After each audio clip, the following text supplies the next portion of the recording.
The Myna bird is called the bird who prays.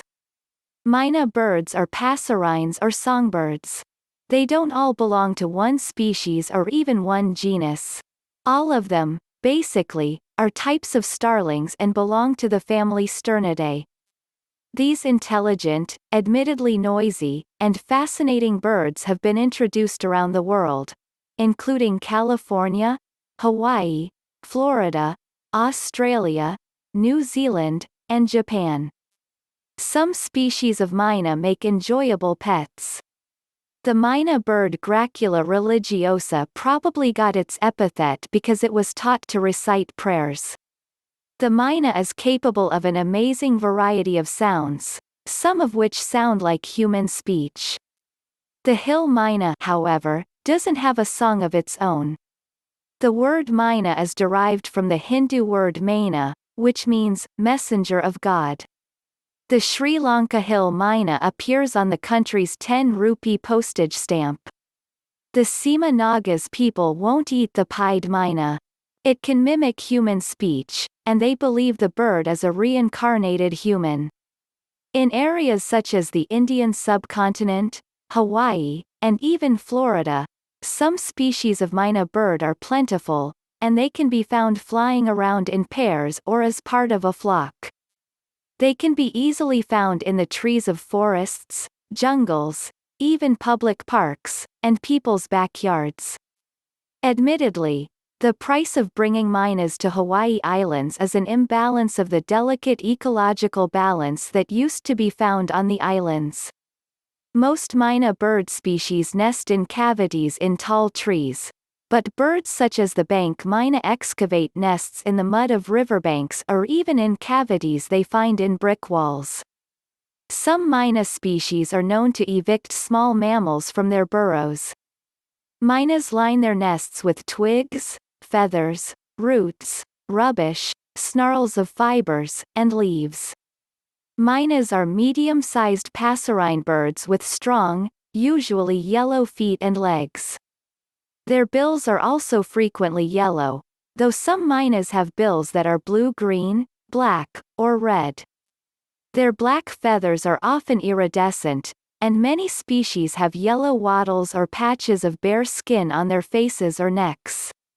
Some birds have a ring of bare skin around each eye. Males and females are alike in most species, though males may be a bit more robust. Some mynahs, such as the Sulawesi mynah, have tufts of feathers on their heads that form a crest, and the crest may be higher in the male. Many types of mynah have a short tail, though the white-necked mynah's tail is notably long. Not only this, but its black and white coloration has made people mistake it for a magpie. Mynahs tend to be longer and heavier than most other kinds of starlings. The weight of the Nias hill mynah can be as much as 14 ounces. Mynahs are gregarious birds who like to flock together, even when they are very young. When they're not laying eggs or raising chicks, hundreds or even thousands of birds can roost together in trees, though during the breeding season they become very territorial and aggressive. Even outside of the breeding season, mynahs are considered rather bold. The common mynah will even ant with fire ants. This means it will actually drop onto a fire ant nest and dust bathe or even pick up the ferociously stinging ants and drop them onto its feathers. The ant's formic acid helps to kill parasites and may even render the ants edible. Mynahs who are foraging hop over the ground and use their beaks to pry open small holes to gain access to prey. Pairs groom each other. They are also amazingly vocal and have a repertoire of sounds that include screams, wails, gurgles, and whistles. The mynah learns these vocalizations when it's young, and there are different dialects for birds that live far apart from each other. The common hill mynah is especially masterful at mimicry and can mimic a human voice with alarming accuracy. Like other starlings, mynah birds are omnivores, which means they'll eat anything that they can subdue, and that agrees with them. Pet mynah birds can be fed pinkies, or baby mice, crickets, mealworms, and other kinds of insects.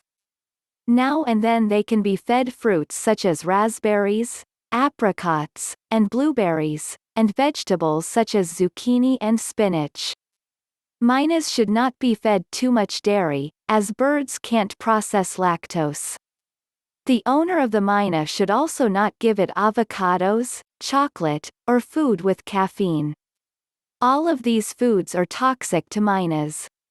The Myna bird diet includes smaller animals, the eggs and young of other birds, fruit, nectar, berries, and grains. They will eat human trash, roadkill, and some have even been known to enter the water to catch a fish. The large flocks that Myna birds sometimes form help to protect them from predators. Still, these passerines are subject to predation by crows, mongooses, and pet cats. Humans even catch Myna birds and eat them. Myna birds are subject to parasites such as tapeworms and mites, which is a reason they take ant baths. Other threats are habitat fragmentation and destruction, though a bird such as the common mynah adapts to and even benefits from human activity. Many Myna bird species start to breed in the spring, while others breed from fall to late winter or from late winter to late summer. Some breed more than once a year. Mynahs are monogamous, and each pair defends a territory, sometimes violently. After a courtship ritual that involves feather fluffing and head bobbing, females lay 2 to 5 eggs in a clutch. The eggs are often a light blue. The incubation time lasts from 13 to 18 days. Both parents incubate the eggs, though usually, the female spends more time doing so. Babies, called chicks, are born blind and helpless, and both parents feed them. It takes the hatchlings about 22 to 24 days to fledge, but they may not be able to fly for another week. Even then, the parents continue to protect and feed them. Mynahs are sexually mature when they're about 1 year old. Depending on the species, they can live from 4 to 25 years. The population of Myna birds also depends on the species. The common mynah is, as its name says, common, and it may be a pest in some areas where it competes with native species. Other species are vulnerable or even endangered. These species include the Bali and Nias hill mynah, which are both critically endangered, and the pale-bellied mynah, whose status is vulnerable.